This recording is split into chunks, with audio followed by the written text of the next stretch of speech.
Boa tarde a todos. Primeiramente, agradecer aos mentores espirituais dessa casa, em especial ao Frei Fabiano, mas também a Deus, que me admitiu na seara dos trabalhadores que divulgam essa doutrina maravilhosa que é a doutrina espírita.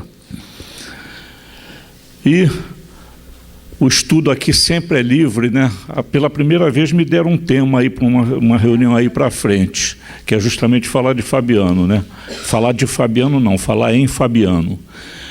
E hoje o tema era livre. E eu fiquei assim, o que eu vou falar? Mas a data de hoje é muito especial, Há 182 anos reencarnava Dr. Bezerra de Menezes. No livro Coração do Mundo, Pátria do Evangelho, Humberto de Campos fala que logo após, pela época da Revolução Francesa, os anjos tutelares de todas as nações se reuniram nos espaços para escolher os missionários das nações que iriam reencarnar. E ele disse que Ismael, que é o anjo tutelar do Brasil, se dirigiu ao espírito que viria a ser Bezerra de Menezes, dizendo assim: descerás as lutas terrestres com o objetivo de concentrar as nossas energias no país do Cruzeiro, dirigindo-as para o alvo sagrado dos nossos esforços. Arregimentarás todos os elementos dispersos com as dedicações do teu espírito, a fim de que possamos criar o nosso núcleo de atividades espirituais dentro dos elevados propósitos de reforma e regeneração. Não precisamos encarecer aos teus olhos a delicadeza dessa missão, mas com a plena observância do Código de Jesus e com a nossa assistência espiritual, pulverizarás todos os obstáculos à força de perseverança e de humildade, consolidando os primórdios da nossa obra, que é a de Jesus no seio da pátria do seu Evangelho. Se a luta vai ser grande, considera que não será menor a compensação do Senhor, que é o caminho, a verdade e a vida. E no dia 29 de agosto de 1831, reencarnava um espírito que recebeu o nome de registro de Adolfo Bezerra de Menezes Cavalcante, Nasceu numa cidadezinha do interior do Ceará, chamada Riacho do Sangue, e foi se desenvolvendo. Aprendeu a falar o latim com idade bem precoce. Tudo que ele procurava aprender, ele aprendia com facilidade, a ponto de ajudar seus mestres na divulgação do que ele aprendera,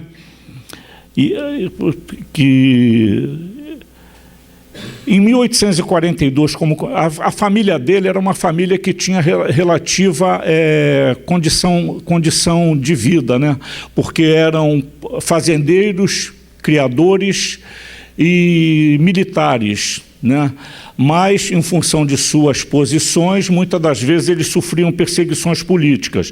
E diz que em 1842, como consequência de perseguições políticas e dificuldades financeiras, a sua família mudou-se para a antiga vila de maioridade Serra dos Martins, no Rio Grande do Norte, onde o jovem, então, com 11 anos de idade, foi matriculado na aula pública de latim. Com 11 anos, eu falei, 7 ele aprendeu a ler.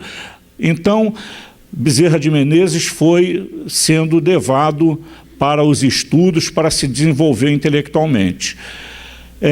Em 1851, ele veio para o Rio de Janeiro e se formou em medicina.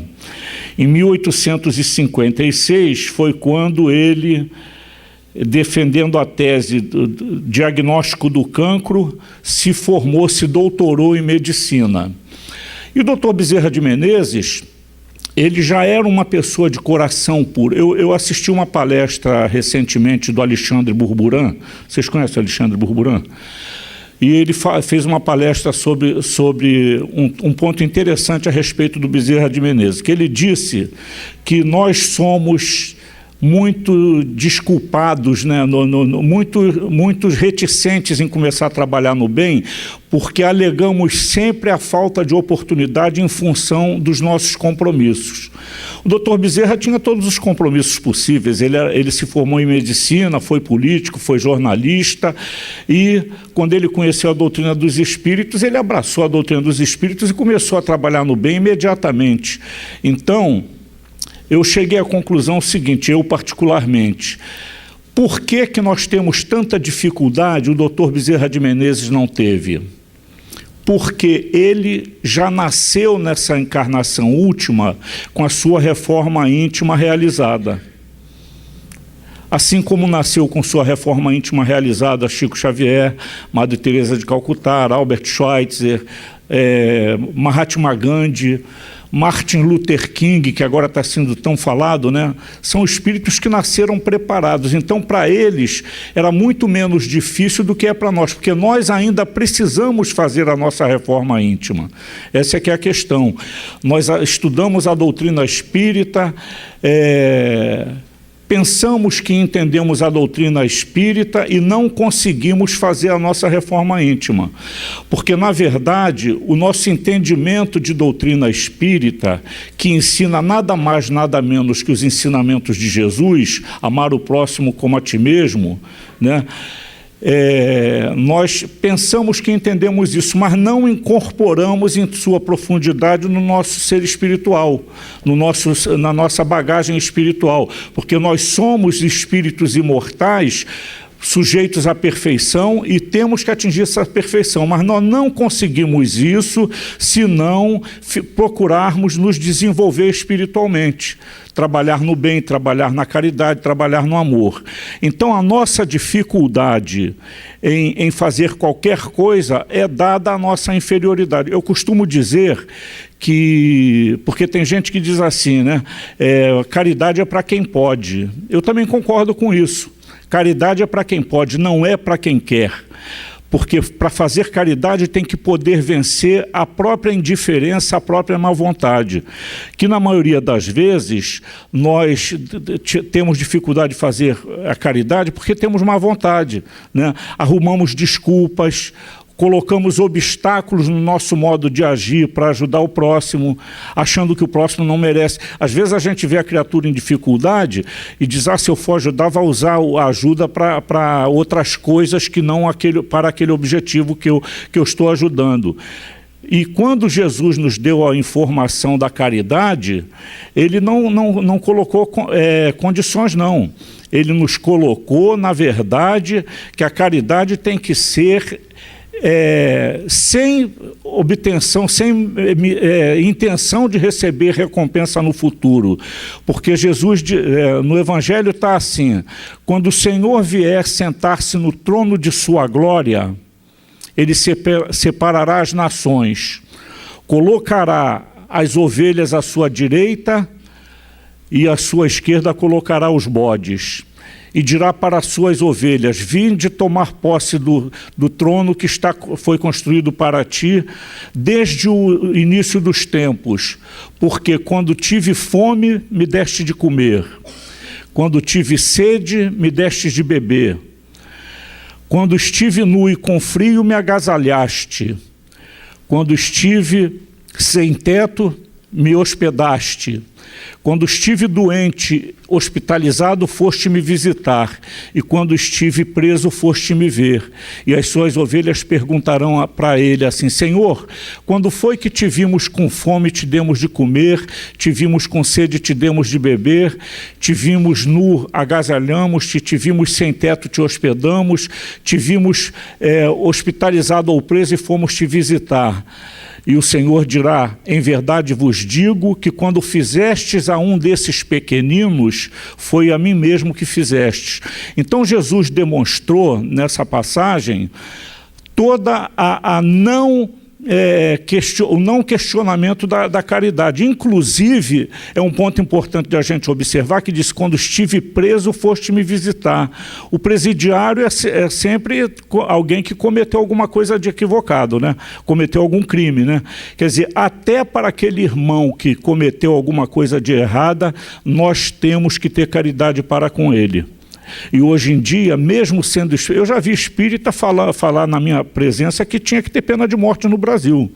Que enquanto não tiver pena de morte, não vai resolver a situação, né? Espírita dizer isso é a demonstração exacerbada de que ele não entendeu nada de doutrina espírita, não entendeu nada de ensinamento de Jesus, porque a lei é do perdão e a lei do amor. E essas leis, o doutor Bezerra de Menezes exemplificava no comportamento dele rotineiro. E em 1876, tem um detalhe importante. Num determinado momento, por volta de 1856, o doutor Bezerra de Menezes mudou o nome dele, que o nome dele era Adolfo Bezerra de Menezes Cavalcante, e Menezes escrito com S. Ele, depois que se formou em medicina, alterou o nome dele, eliminando o Cavalcante, e alterando o Menezes, eliminando o S e colocando Z, né? Então, em 1858 saiu a indicação dele como oficial do Exército. Ele foi militar também, né?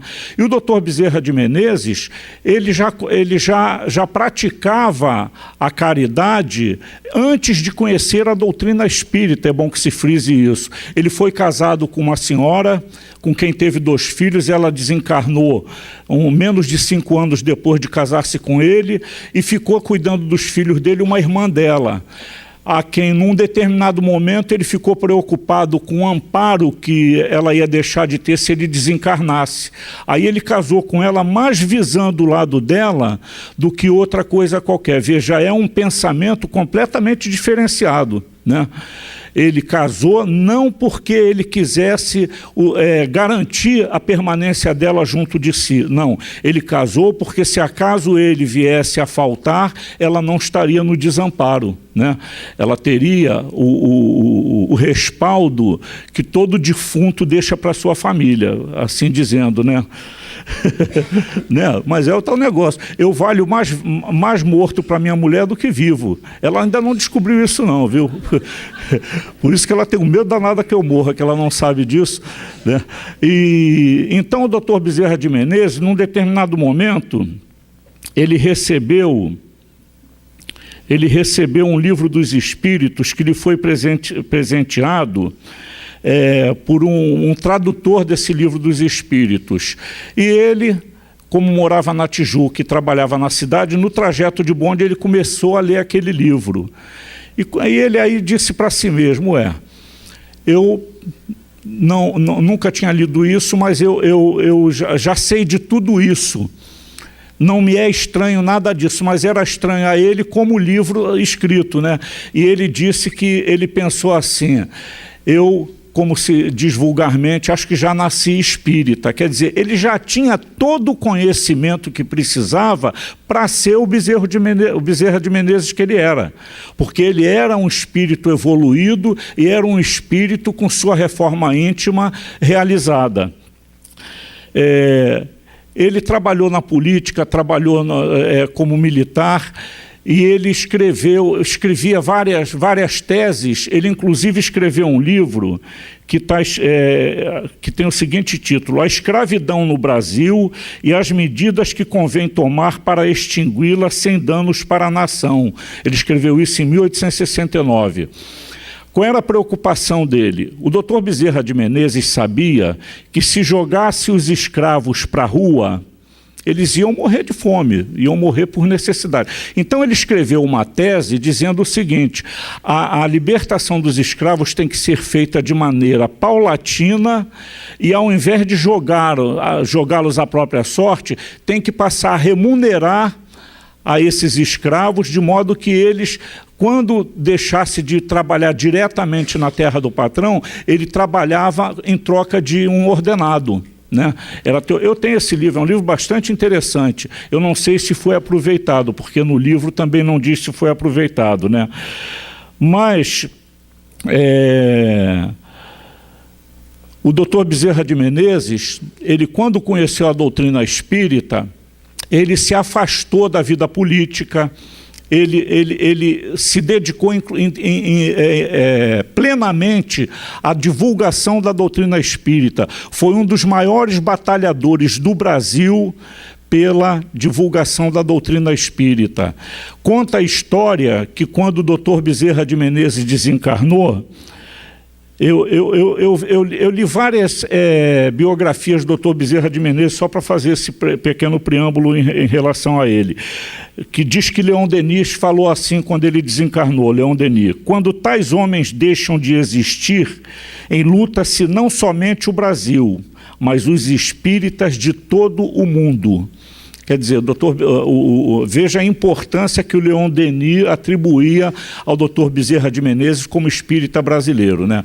Então, o que falta para nós, na verdade, é o interesse para nos tornarmos melhores do que somos, né? A caridade é a ferramenta que a doutrina espírita indica como a única capaz de levar-nos à transformação moral, à reforma íntima. Porque a transformação moral nós já fizemos, né? Porque eu quero acreditar nisso. Allan Kardec, ele estabeleceu que reconhece-se o verdadeiro espírita pela sua transformação moral e os esforços que empreende para domar as suas más tendências. Na verdade, a reforma moral é quando nós tomamos a iniciativa de nos tornarmos melhor. Construímos a ideia dentro de nós de nos fazermos melhor, ou seja, nós já não somos mais capazes de deliberadamente cometer o mal, fazer mal a ninguém. Agora, a reforma íntima é que é o problema. Essa é que é difícil fazer, porque a reforma íntima vai mexer em todos os setores da nossa vida espiritual, na vaidade, no egoísmo, na prepotência, na indiferença, no ciúme, na inveja. E o grande problema nosso é justamente nos livrarmos dessas mazelas, né? Porque a gente diz assim: eu não tenho inveja de ninguém. Mas se um vizinho compra um carro melhorzinho, a gente não fica sossegado enquanto não arruma um jeito de poder comprar um carro igual. Isso não deixa de ser inveja, né? A gente é incapaz de aplaudir a vitória de uma pessoa por quem a gente antipatiza. Isso é inveja, ciúme, né? A gente tem combates dentro do próprio ambiente em que vive. A gente ouve falar em céu e inferno, né? A doutrina espírita, tem gente que diz que a doutrina espírita veio dizer que céu e inferno não existem. Eu acho que a doutrina espírita diz que existe sim, com uma única diferença: a doutrina espírita veio confirmar aquele céu para a eternidade das religiões tradicionais. A religião tradicional não diz que se nós agirmos no bem, nós vamos para o céu para viver para a vida toda no céu. Mas ela diz também que se nós formos para o inferno, vamos viver a vida toda no inferno. Isso a doutrina espírita derrubou por terra, porque ninguém vai ficar em inferno nenhum a vida toda. A vida do espírito plena é quando ele estiver atingido o grau de bem-aventurança, a condição de espírito puro, que será para a eternidade. Então, todo o somatório de vidas desequilibradas, de vidas sofridas dele, num determinado ponto da sua vida imortal, vai ser esquecido, porque terá passado tanto tempo que ele não terá nem interesse mais de lembrar e não se lembra. Evidentemente, todo espírito que se esforçar para lembrar alguma coisa, ele sendo evoluído, eu acredito que ele lembra, mas não vai haver interesse do espírito lembrar. Pelo contrário, a espiritualidade nos recomenda que nós não devemos ficar atrelados a erros que cometemos no passado, porque todo pensamento negativo atrapalha o nosso passo para adiante, né? Então, na verdade, o que nós precisamos é tomar de empreitada a nossa reforma íntima para poder, uma reencarnação futura, nascermos com as possibilidades com que nasceram um Chico Xavier, um Dr. Bezerra de Menezes, uma Irmã Dulce, uma Madre Teresa de Calcutá, entre tantos espíritos de elevação que a gente conhece. Agora, o que é preciso fazer? A gente tem que criar sistemas de nos policiarmos constantemente, né? Eu, por exemplo, eu faço um esforço danado, se bem que meus esforços, eu acho que eles são meio fajutos, sabe? Porque não tem dado muito certo, não. Porque eu erro numa coisa que digo, não vou mais errar nisso, e já errei 200 vezes depois que pensei isso, não errar mais uma vez, né? Porque, por exemplo, eu sei que quando eu chego em casa, muitas das vezes a notícia que eu vou receber vai me desequilibrar. Aí eu faço uma oração antes de entrar. Eu normalmente trago um pano de chão comigo, mas às vezes eu não trouxe, não. É porque eu sou calorento, a beça. O Nilton veio falando que estava frio. Eu digo, quero saber onde está o frio. Né? Então, eu chego em casa e penso assim, haja o que houver, eu não vou me estressar. Mas é uma coisa terrível, gente. Eu pensei aquilo 2 minutos, quando eu chego eu me estresso assim mesmo. Aí dou uma resposta intempestiva, falo uma palavra que eu não gostaria de falar, que me arrependo depois. Mas tem um detalhe, eu tenho convicção que hoje as minhas intempestividades são em número muito mais reduzidos do que eram antes de eu tomar a iniciativa de me policiar. Então nós temos que nos policiar. Quando a gente levanta de manhã, a melhor coisa que tem é fazer uma prece. Senhor, permita que eu enfrente qualquer situação que se me apresentar nesse dia com equilíbrio da razão e dentro das tuas leis de amor. Já é um passo, que aí a gente, quando vai ter um dia mais, aí olha, aí sai de dentro de casa assim, olha para o céu, vê aquele céu azul, que beleza, a gente vê Deus, né, olhando essas coisas, né, que beleza, se está fazendo sol, agradeçamos pelo sol, porque eu tinha a mania de dizer que tenho medo de frio, que não gosto de calor, porque só gosto de frio, mas uma vez um amigo meu mandou um e-mail de um lugar que estava tudo gelado, né? Aí falou, Jorge, eu queria ver você num lugar desse. Aí eu pensei, quanta besteira eu já falei na minha vida em torno do frio, né? Porque é muito bom quando a gente sente aquele friozinho que dá para ir para um solzinho de manhã, né? Mas sentir aquele frio que é gelo para todo lado deve ser desagradável mesmo, né? Aí a gente tem que agradecer a Deus pelo céu que aquece o nosso Brasil, pelo sol que aquece nossa terra e em especial o nosso Brasil, que o Brasil é um país bem tropical mesmo, né? É bem ensolarado. Então, nós temos que usar ferramentas para domar as nossas más inclinações. Como é que eu domo minhas más inclinações? É seguindo aquele ensinamento de Jesus, vigiai e orai. Se eu não estabelecer como meta na minha jornada terrena o vigiar e orar, eu não vou me equilibrar diante das situações que me possam tirar do sério. Eu tinha um irmão, que ele já está na parte espiritual, ele tinha uma qualidade que eu invejava. Eu, sinceramente, eu invejava, porque o nome dele era Jair. O Jair, toda vez que alguém chegava para falar alguma coisa, ele nunca respondia intempestivamente. Chegava para ele e falava uma coisa, a gente percebia que ele olhava para a pessoa e ficava pensando. Quando ele respondia, ele nem sempre ele usava isso para responder pacificamente, era o único problema que conhecia a doutrina espírita, né? Às vezes ele respondia de acordo com a resposta que ele achava que a pessoa merecia. Mas a gente que tem o conhecimento da doutrina espírita, se tivesse essa capacidade, meu amigo, a gente nunca mais erraria, porque ia pensar sempre na lei do amor antes de responder, né? Porque a resposta atravessada, ela cria um clima de inimizade entre as pessoas, entre os espíritos, que perdura por muito tempo. Porque aí a gente vai carregar uma mágoa, um ressentimento, que é o que é prejudicial. Porque aquela animosidade instantânea ou momentânea não é prejudicial, não. Agora, o que eu não posso é ficar guardando ressentimento permanentemente. Né? Aí é que está a questão de perdoar 70 vezes 7 vezes. Porque o perdoar 70 vezes 7 vezes é a gente não guardar ressentimento, não é esquecer da ofensa, é a gente lembrar da ofensa muitas das vezes e não ter mais ressentimento. Né? Eu já consigo ter isso em algumas situações. Uma ocasião, com licença. Uma ocasião eu ia passando de carro, uma pessoa veio dando ré num carro numa rua perpendicular a que eu ia passando e bateu no meu carro. E a pessoa achou que eu estava errado, que eu tinha que ter parado para ele, só que eu não vi. Eu ia passando e ia imaginar que alguém vinha de ré para bater. E criou uma animosidade entre eu e essa criatura que durou muito tempo. Até que um dia eu pensei assim, meu Deus, quem é o espírita? Sou eu ou é ele?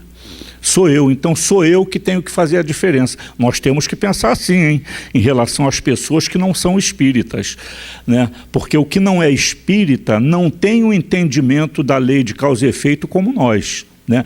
E eu sei que se eu guardar ressentimento de uma pessoa por muito tempo, mais prejudicado com isso vai ser eu, porque a pessoa muitas das vezes não está nem aí para mim. Ele já esqueceu aquilo completamente, não se lembra mais da animosidade, e quando passar por mim é até capaz de me dar um abraço, e eu estou com ressentimento dela. Né? Aí eu pensei assim, meu Deus, quem é que tem?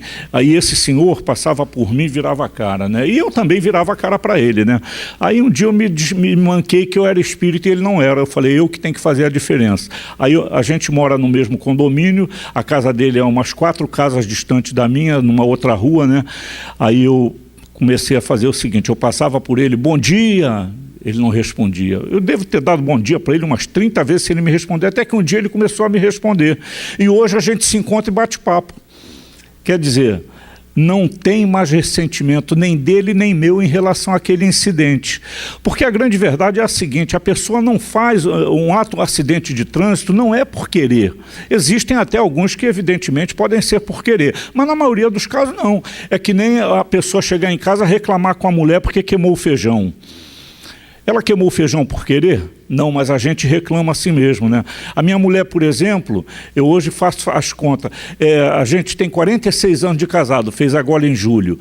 Eu fico pensando assim, ela já deixou feijão queimar 3 vezes? Eu acho que não deixou 3 vezes, mas às vezes que ela deixou, eu fiquei uma onça. Eu não tenho direito de ser assim, porque ela não deixa o feijão para queimar por querer. Então, esse tipo de comportamento é que nós temos que começar a ter. Ou seja, calcarmos-nos profundamente no ensinamento de Jesus. Fazer ao próximo tudo o que gostaríamos que o próximo nos fizesse. E não fazer ao próximo nada daquilo que reclamaríamos se o próximo nos fizesse. Quer dizer, é uma coerência, de uma coerência profunda esse ensinamento de Jesus. É a chave do sucesso do crescimento espiritual. Agora, é difícil? Por quê? Porque nós somos espíritos que construímos mazelas de erro durante muitas e muitas reencarnações equivocadas. Os defeitinhos que nós sedimentamos na nossa bagagem perispiritual não foram criados apenas, assim como a gente tem dificuldade para aprender, para sedimentar o aprendizado, a sedimentação do equívoco também é demorada, não é numa vez só que a gente sedimenta um equívoco, são em várias encarnações equivocadas. Ela já deve ter ouvido eu falar isso aqui, mas alguns aqui ainda não ouviram, que eu estou vendo gente aqui que eu não vi das outras vezes. Eu costumo dizer que os erros para serem tirados é como uma porta que a gente tem em casa, que todo ano dá uma demão de tinta, como uma porta daquela dali de madeira, né? Todo ano dá uma demão de tinta. Um dia a gente começa a ver que a porta tem dificuldade de fechar, de tão grossa que está a tinta. Aí a gente tem a ideia, vou raspar ela toda para poder dar uma camada de tinta na madeira pura. Vai raspar aquela porta com mais de 70 demãos de tinta, ou 30, ou 10, é de uma dificuldade danada. Aí o que a gente tem que usar? A gente tem que usar uma lamparina, bota fogo nela assim por fora, queima aquela tinta, aí sai com facilidade. Nós temos que tirar a ferro e fogo as imperfeições que nós temos sedimentadas na nossa bagagem perispiritual. E não é numa encarnação que a gente vai conseguir. Agora, não é por isso que a gente tem que dizer assim, eu vou continuar assim porque isso daí é só para outra encarnação. Não. Nós temos que dar o passo inicial a partir de agora que conhecemos essa doutrina. Porque senão nós não vamos aproveitar o mínimo dessa doutrina, do que essa doutrina nos ensina. Eu tenho que começar a me modificar, a ter o interesse de me modificar a cada ação nova num dia novo da minha vida. Eu tenho que procurar me elevar espiritualmente. Está com frio, viu? Pensei que era para encanar um ventinho para cá. Então a gente tem que começar a se preocupar com a nossa própria reforma íntima, com o nosso próprio crescimento espiritual. Exemplos nós temos aos montes. Agora, a Madre Teresa de Calcutá deu uma informação que prova a teoria da doutrina espírita, a bandeira da doutrina espírita, que fora da caridade não há salvação. A Madre Teresa de Calcutá falou o seguinte: a mão que faz é mais abençoada do que a boca que ora. Eu me lembro que eu sou meio resistente para certas coisas, sabe? Então a gente estava preparando comida para distribuir na rua e dizia, vamos parar para fazer oração. Eu digo, por que a gente não faz a oração trabalhando? Eu acho que o trabalho já é uma oração, né? Aí veio a Madre Teresa de Calcutá e falou isso, eu falei, tá vendo? A Madre Teresa de Calcutá acha que a mão que faz é mais abençoada do que a boca que ora. E é verdade, porque fora da caridade não há salvação. E essa passagem que eu falei de Jesus, tive fome, deste de comer, isso é do ensinamento profundo. A caridade, ela tem que ser praticada incondicionalmente. Eu não devo estabelecer condições para dar uma esmola a alguém. Uma vez eu via pela rua, né, vi um cara assim, meio drogado ou embriagado e pediu um dinheiro para comprar um pão. Aí eu olhei para ele, não tenho não. Aí eu pensei assim, ele quer dinheiro para usar droga. Aí eu pensei, e se não for para usar droga, né? Aí pensei assim, naturalmente eu queria que ele chegasse perto de mim de paletó e gravata, todo perfumado, me pedindo dinheiro para comprar um pão. Ninguém nessas condições chega pedindo pão a ninguém, né? Então a gente estabelece condições, a gente cria obstáculos ao nosso próprio modo de fazer o bem, né? E Jesus ensinou o seguinte, numa passagem evangélica que eu não me lembro onde está, é só ler todos os evangelhos de Jesus, né? João, Mateus, Marcos, Lucas, ele disse assim, se alguém te pedir para caminhar 1 milha com ele, caminhe 2. Se alguém lhe pedir a túnica dele, também a capa. Ou seja, dê sem questionamento. Nós não podemos questionar a caridade, nós não podemos questionar, num outro trecho evangélico ele diz, não negues a quem te pedir emprestado. Até emprestado às vezes a gente nega, a pessoa não vem nem pedir doação, vem pedir emprestado e a gente nega, né? Podendo atender, né? Então, a caridade, ela é difícil de fazer porque a caridade verdadeira é muito pouca gente que sabe fazer, né? Porque a caridade verdadeira é feita com naturalidade. A pessoa sente a necessidade de auxiliar aquela outra que está em estado de dificuldade. Agora a gente não. Eu, por exemplo, participo de um grupo desse que eu ia lá fazer a sopa, agora não vou mais fazer, eu só vou distribuir. Há muitos anos, né, desde praticamente que eu comecei a frequentar a casa de Eurípides Bassanufo em 95, que teve uma enchente lá em 96, no início de 96, derrubou a parede lá, arrebentou com a casa toda, né? E a partir dali a gente começou num trabalho de fazer comida e distribuir fora, né? Mas é uma vez por mês. É toda segunda, terça-feira do mês. Aí eu pergunto para os senhores, necessidade tem data marcada? Aqueles mesmos a quem entrega o alimento, a quem a gente entrega o alimento uma vez por mês, tem fome todo dia. E a gente só vai uma vez por mês. Quer dizer, na verdade, era muito melhor eu arrumar um outro esquema de fazer caridade, de modo que eu pudesse dar atendimento a um grupo todas as vezes, todos os dias que ele tiver necessidade. Isso seria a verdadeira caridade. É por isso que eu costumo dizer que a grande maioria de nós não faz caridade. A grande maioria de nós está treinando para aprender a fazer caridade. Assim como a maioria de nós não sabe amar. Está treinando para aprender a amar. Porque esse amor que Jesus sentia por nós, que sente por nós, melhor dizendo, que ele mandou dizer assim, amai-vos uns aos outros como eu vos amei. Eu acho que isso daí deve ter sido uma tradução errada, porque ele deve ter dito assim, amai-vos uns aos outros como eu vos amo. Ele não amou antes, ele ama permanentemente. Agora é um tipo de amor que a gente não tem nem ideia do que seja. Eu às vezes fico refletindo no meu amor, por exemplo, meus filhos, né? Que não tem nada que os pais amem mais do que o próprio filho, né? Mas será que esse amor é o amor verdadeiro? Eu tenho para mim que o amor verdadeiro é aquele que quando a pessoa está com fome, diz que está com fome, a gente sente dor no estômago por ela. Quando a pessoa dá uma topada, a gente sente a dor no pé por ela. É muito mais profundo esse amor do que o que a gente pode imaginar. Então, na verdade, nós ainda estamos em treinamento permanente para aprender, né?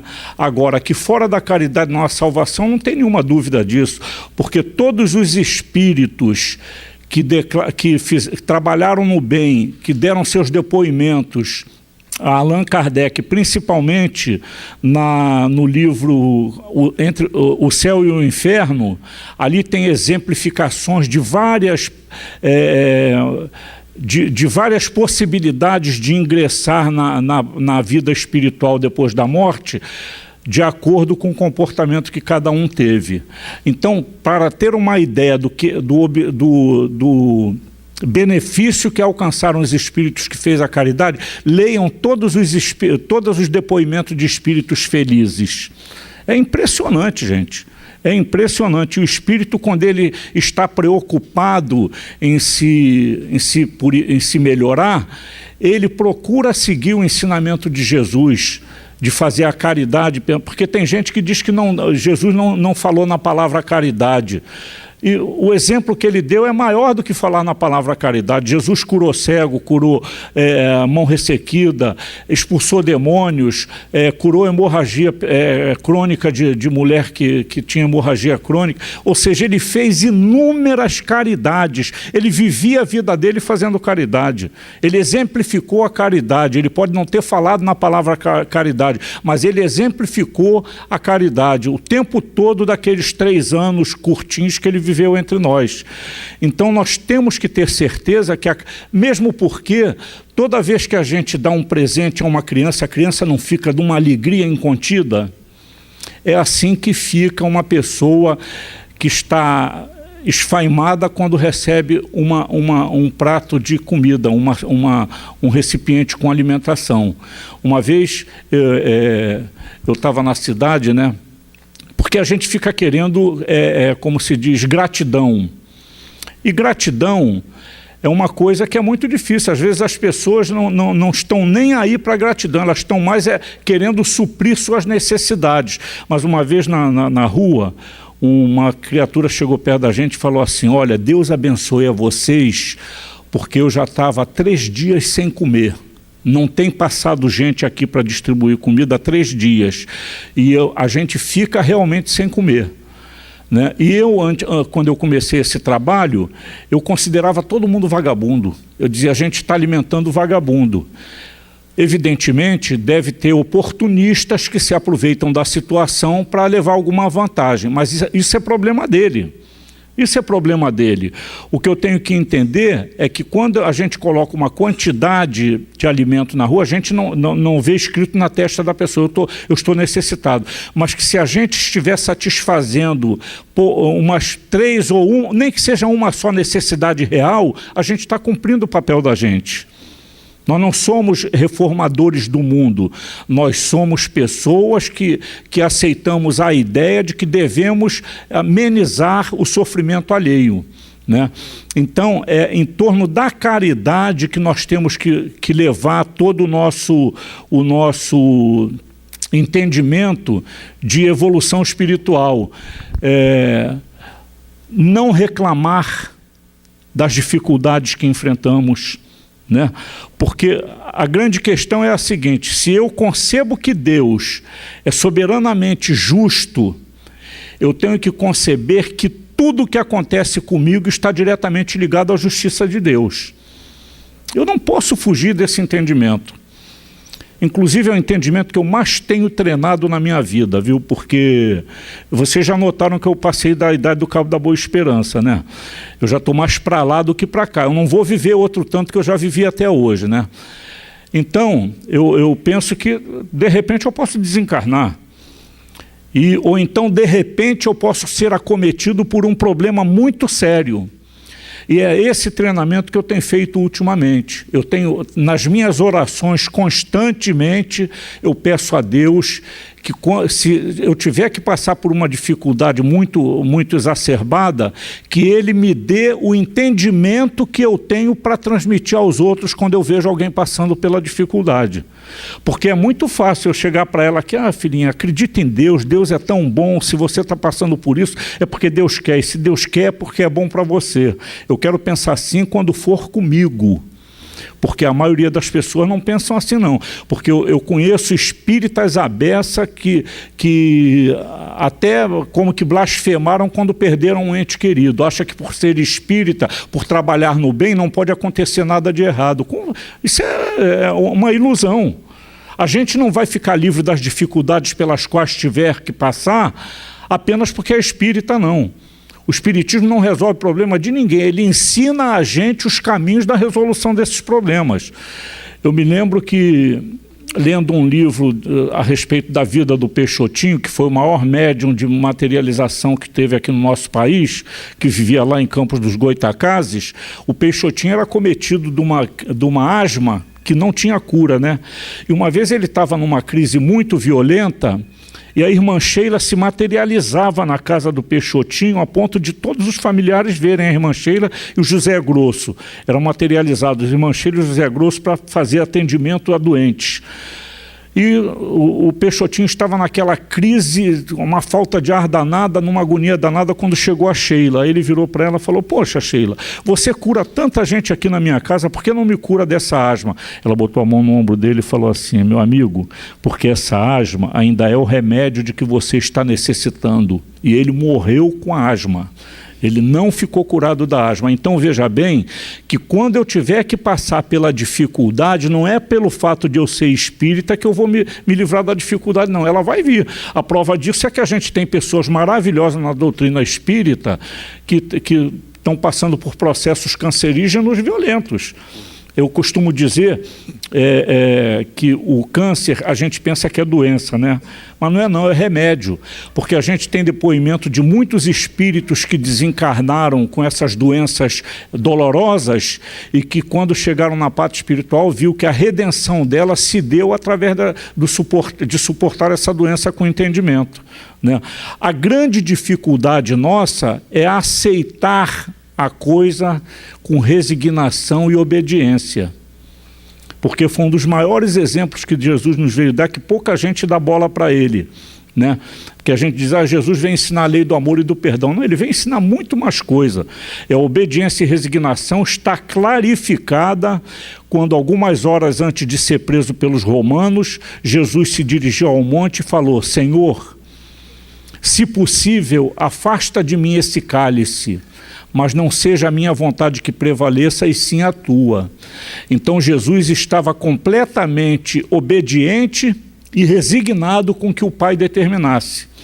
E nós temos que saber que, se realmente Deus é grande, Deus é a inteligência suprema do universo, infinitamente bom e misericordioso, qualquer dificuldade que nós estejamos passando não está nem com a força necessária de acordo com aquilo que nós merecemos, está sempre suavizada. Então, quando nós temos essa aceitação, nós começamos a caminhar com mais tranquilidade. Aprendemos a suportar as dificuldades, as diferenças que existem entre nós, muitas vezes dentro da própria família. A pior dificuldade nossa é o entendimento dentro do lar, né?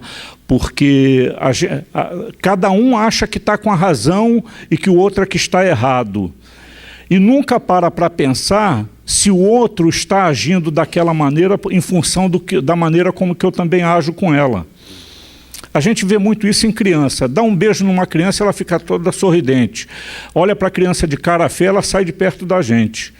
Nós recebemos a contrapartida dos outros na mesma proporção com que agimos em relação ao outro. Não tem dificuldade, é só a gente entender isso. Agora, significa que nunca mais vamos ter problema? Não, vamos ter problemas. Eu costumo dizer que o céu e o inferno está tudo misturado com terra, fora da terra, no plano espiritual. Porque as nossas casas, por exemplo, por mais felizes que sejam os componentes de uma família, em algum momento vai ter um ambiente como que um inferno, um desentendimento. Não existe aquela família que seja 100% harmonia. Muitas das vezes, quer dizer, eu disse não existe, mas eu conheço uma que existiu, né? Que existiu. Agora só está ele, né? Um irmão da minha mãe, um tio meu, ele casou com a mulher dele e eu nunca vi um tratar o outro sem ser amorzinho. Já com a idade avançada, ele agora está com 86 anos, ela morreu tem uns 7 ou 8 anos, ela desencarnou, mas eles sempre foram um apego um com o outro danado. Não tiveram filhos, mas criaram um rapaz, né? Mas isso é raro. É raro a gente ter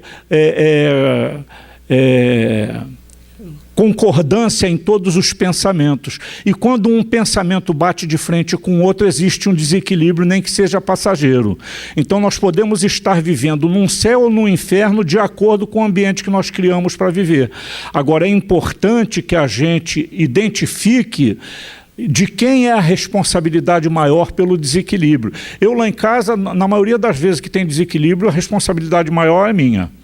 Por quê? Porque sou eu que tenho mais entendimento da doutrina espírita, sou eu o mais do que dou murro em ponta de faca, sou eu que sempre me exaspero em primeiro lugar, né? Porque muitas das vezes minha mulher fala uma coisa sem a mínima intenção de me exasperar, mas eu me exaspero. Então a responsabilidade maior sempre é a minha. Então eu tenho que ter a capacidade de me controlar, de me tornar uma pessoa mais para minha mulher. Eu sei que ela leva em consideração todo o meu comportamento, né? Eu não sou uma pessoa má, eu sou uma pessoa que procuro agir no bem, apesar de às vezes cometer algumas coisas incongruentes. Um dia desse uma pessoa chegou perto de mim, tem uma criatura no ambiente em que a gente atua, que ela é muito complicada, por ser muito exigente, muito detalhista, então ninguém suporta essa criatura por muito tempo. Todo mundo que vai para fazer um trabalho junto com essa criatura acaba saindo fora e indo embora. E na semana passada a menina perguntou: Jorge, por que você nunca se exasperou com essa pessoa? Aí eu digo: porque eu tenho uma qualidade, que eu louvo essa qualidade. A minha qualidade principal é tentar identificar nas pessoas o lado bom dela. Aí eu falei para ela, e como eu identifiquei que o lado bom dela é insuperável, é um lado bom que eu não possuo, eu relevo todas as outras dificuldades que ela possa apresentar para mim. Entendeu? Eu não levo em consideração a dificuldade com que eu sinto em me relacionar com ele no trabalho, com a pessoa no trabalho, porque ele tem uma qualidade, é uma pessoa que está sempre, ele dedica a maior parte do trabalho dele, é uma pessoa que tem uma empresa, mas ele está sempre na instituição, dando uma parcela do trabalho dele em prol daquela instituição que atende crianças especiais, que é a Obra Social Dona Meca, lá em Jacarepaguá, né? Então, é uma pessoa que ele deve ter prejuízo no trabalho dele, no andamento profissional dele, porque ele acha mais importante suprir as necessidades do funcionamento da obra social Dona Meca. Então isso é uma qualidade estrondosa, gente. Eu acabei de dizer que a dificuldade maior nossa é não querer... Eu, por exemplo, eu só fui abraçar a doutrina espírita depois que me aposentei. Eu me julgava impossibilitado de abraçar a doutrina espírita, porque eu queria abraçar a doutrina espírita e na reunião, toda vez que tivesse reunião. Eu, como viajava muito, eu não tinha essa possibilidade, né? Às vezes eu viajava e ficava 3 meses fora do Rio, né? Então, mas aí... um determinado momento eu comecei, eu viajava, estava em Brasília, por exemplo, aí procurava lá em Brasília um lugar que tivesse uma casa espírita para ir. Eu comecei a me distribuir, mas eu só fui abraçar realmente a doutrina espírita em 1995, que foi exatamente o ano que eu me aposentei. Eu me aposentei em janeiro, quando foi em abril eu estava dentro da casa espírita e estou lá até hoje, né? Mas se eu tivesse um esforço, ou fizesse um esforço, eu conseguiria me dedicar à doutrina espírita muito antes disso, porque eu conheci a doutrina espírita em 79. O primeiro livro que eu li de doutrina espírita me foi emprestado por um árabe. Eu gosto muito de comida árabe, né? E estava num restaurante comendo comida árabe, não sei que assunto surgiu e ele falou de espiritismo. Aí eu falei, eu já li alguma coisa com essa filosofia aí, mas foi da parte de maçonaria, né, que a maçonaria tem uma filosofia bonita, né? Aí ele falou, vou te dar um livro. Aí me deu um livro, Memórias do Padre Germano. Foi o livro que me trouxe realmente para a doutrina espírita. Isso foi em 1979, né? Mas só fui me dedicar à doutrina espírita, apesar de ter começado a estudar antes. Eu comecei a estudar a doutrina espírita em 1982, mas me dedicar mesmo à doutrina espírita, como trabalhador da doutrina espírita, foi só em 1995 para cá. Quer dizer, por quê? Porque a gente tem sempre que deixar para depois o que pode fazer agora, né? Então, gente, na verdade, o que nós precisamos é adotar a vontade de se modificar, porque tudo está de acordo com a nossa vontade. Se eu exercitar minha vontade na intenção de fazer determinada coisa sistematicamente, eu vou conseguir fazer. Se eu quero melhorar meu relacionamento dentro de casa com um determinado companheiro, eu tenho que tentar identificar no meu relacionamento com esse companheiro, qual é a minha parte de equívoco e tentar corrigir essa parte de equívoco. E a coisa não é muito simples não, hein? Vocês conhecem o Dr. Luiz Carlos Pereira Leite? Ele é um médico, se eu não me engano, ele é homeopata. E ele é um excelente palestrante espírita, né? E a última palestra que ele fez na Casa de Eurípides, eu fiquei muito feliz por vê-lo, que eu já conheço ele há alguns anos, que ele estava muito bem fisicamente, né? Estava corado, né? A última palestra que ele tinha dado lá, ele estava bem combalido porque ele estava com um processo cancerígeno. E ele falou o seguinte, que quando ele pegou essa doença, ele questionou Deus. Ele perguntou, Senhor, por que eu peguei essa doença? O que eu fiz para merecer essa doença? Aí ele contou, na própria palestra que ele estava dando, ele contou que ele teve um sonho. Ele sonhou que Jesus viu um cego e cuspiu no chão, molhou o dedo fez uma laminha com aquele cuspe e botou no olho do cego e perguntou, está enxergando? Aí o cego disse, estou enxergando muito mal. Aí Jesus molhou o dedo de novo, passou, está enxergando? Agora estou enxergando bem, estou enxergando o céu, estou enxergando as árvores. Aí ele acordou e pensou com ele assim, o que tem a ver esse sonho com o meu problema? Aí ele pensou, cegueira, onde é que eu estou cego? E começou a fazer aquela autoanálise que o Santo Agostinho orienta na questão 919, né? Ele começou a se analisar e descobriu-se em equívoco numa porção de posicionamento que ele tinha na vida. E começou a se modificar. Começou a questionar esses pontos e começou a se modificar. Acabou que ele ficou curado. Então ele diz que a coisa que ele mais agradece a Deus ultimamente foi o remédio chamado câncer que ele teve, né? Então, veja bem, o que a gente chama que é uma doença é o remédio amargo, mas é um remédio que invariavelmente cura. Mesmo para aqueles que passaram por sofrimento meio sem entendimento, acaba sendo curada, porque nós temos informações disso na doutrina espírita a mancheias. Quem estuda a doutrina espírita já teve a oportunidade de ler vários depoimentos de desencarnado em torno de doenças terminais dolorosas que levaram a um aprimoramento espiritual por ter passado por essa doença, né? Então, gente, nós só precisamos do quê? De vontade. Vontade de nos tornarmos melhores a cada dia.